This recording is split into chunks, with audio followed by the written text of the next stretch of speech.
When I was first getting into 3D printing, I found a couple of files online of some ogres and goblins, and these were effectively test prints to see how I got on with my printer.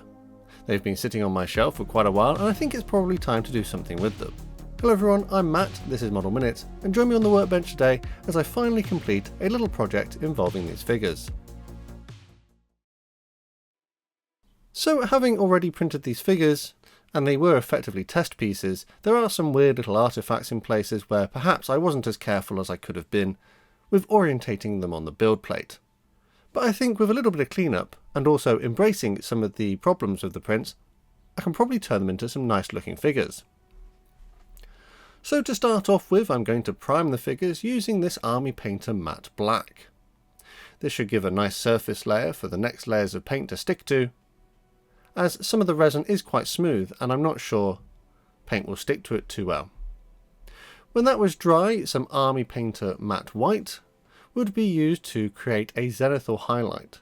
So I'm effectively spraying from above the figures to simulate light shining down, and it should help give some natural shade and shadows in various places on these prints.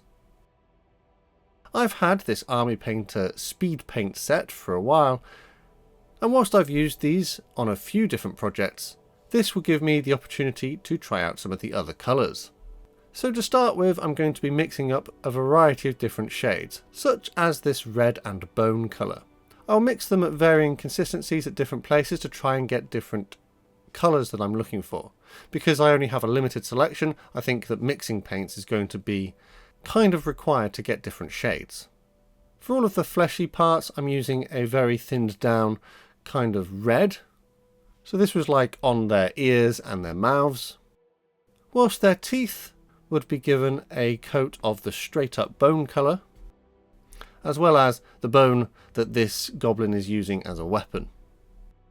The weird little artifacts which have left scars on the surface of the ogre would be painted with more of the red colour, but this time a little bit more neat and not as thin, to try and give the impression that this one has been in some conflict or perhaps been in a rather extended fight and has taken some damage. For the skin of the goblins, I'm going to be using the green paint straight out of the bottle, and perhaps this is a little bit vibrant, and I would thin it down with a little water just to make it a little bit less saturated. I'm not entirely sure how I feel about this colour, but I think to highlight the difference between the goblins and the ogre, I will leave them in the slightly brighter shade.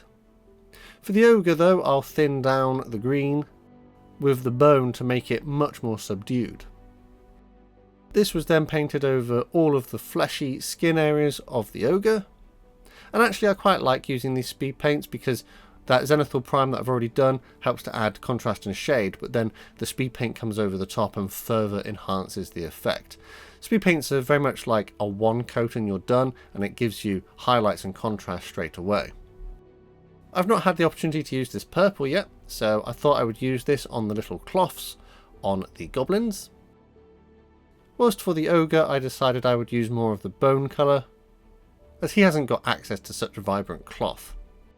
The satchel brown could be used on all of the wood elements.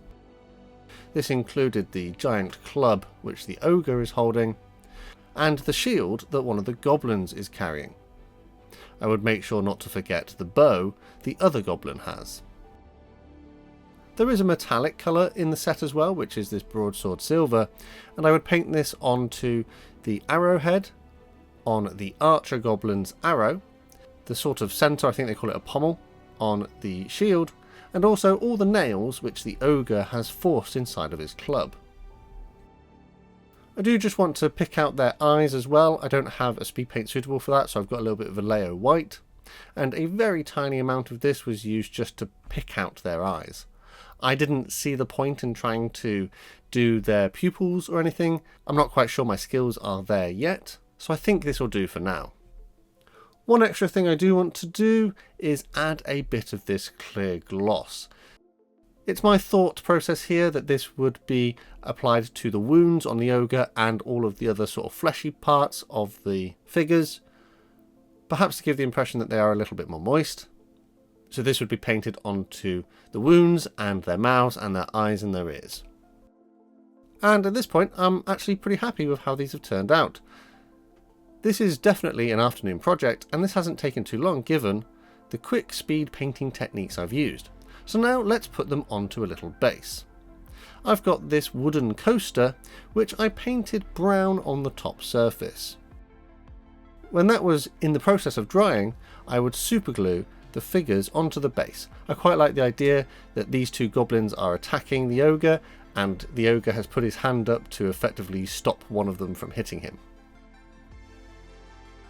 When that was done, I would paint some matte Mod Podge onto the base as well, and I have some little tufts of grass which I could press into the surface. Whilst the glue is still wet, I'm going to add some of this all game terrain gravel. I think this should fill in all the other gaps and make a good surface for the rest of the diorama. The excess of course would be shaken off so that I can reuse it on future projects. The final step with this little project was to paint the rim of the base in a matte black, and with that I'm going to call this one done.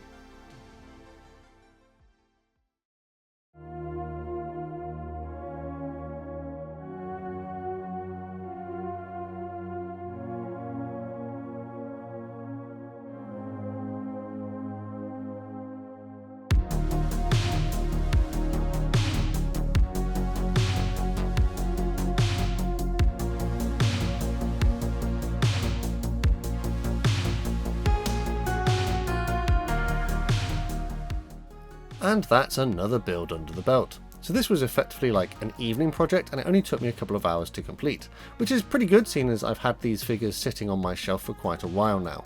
The fact that maybe my printing wasn't as good as I could probably get it today, and those little weird artifacts and scuffs and scratches on the surface meant that I could adapt it ever so slightly to give the impression that the ogre had been damaged and taken some hits. I'm not entirely sure how I feel about the bright green goblins, but given the fact I only had a limited number of colours, and they are a different shade to the ogre, I'm pretty happy with this. It could be believed that ogres and goblins have similar skin tones, it's just that the goblins are much smaller, so their skin colour is a lot more concentrated. I did find the prints to be pretty nicely detailed, which made them quite nice to paint. And I did get these from my mini factory from the creator Printed Encounter, which I'll drop a link to below. These were some of their STL files which are available for free as product samples to try out, which is exactly what I've done here. Of course they do have some other figures as well, which are available for purchase. On the whole, I'm pretty happy with how this one has turned out. I would like to explore more miniature dioramas in the future, so let me know down in the comments if you've got any suggestions for other topics that I could explore. Don't forget that we do have a Model Minutes Model Club, and if you'd like to join the club and get exclusive access to early videos and other perks, check out the links in the video description. Massive thanks to these guys on screen for the extra support they give me, allowing me to create consistent content. There are other ways to help support the channel if you'd prefer, and again, full information is below the video, but to make sure you never miss any modelling content, make sure you subscribe with notifications turned on, and it's the best way to help support the channel for free. Finally though, last thing to say is a massive thank you to you for watching this one, and I'll see you on the workbench again next time.